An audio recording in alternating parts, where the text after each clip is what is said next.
DJ बाबा DJ बाबा DJ गौरव चौराहा गाजीपुर। Mobile number 7236945838।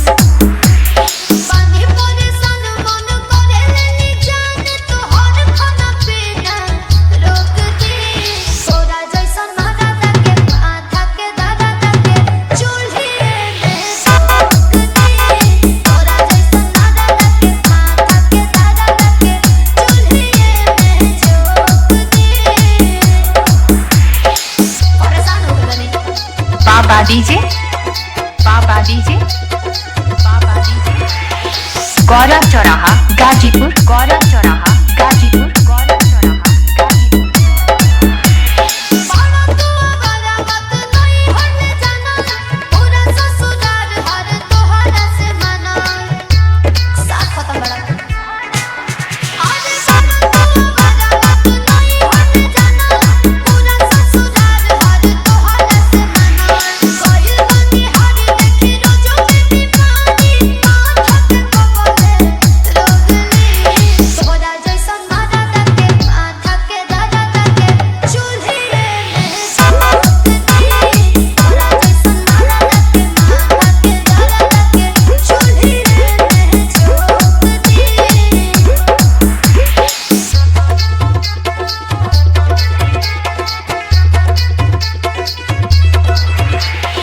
बाबा डीजे बाबा डीजे बाबा डीजे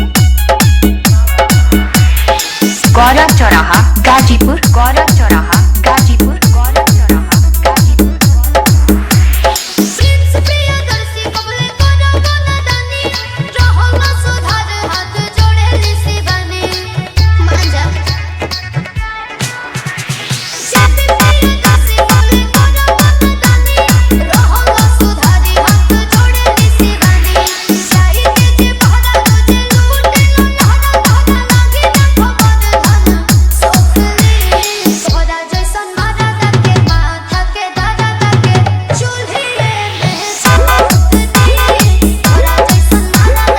बाबा डीजे बाबा डीजे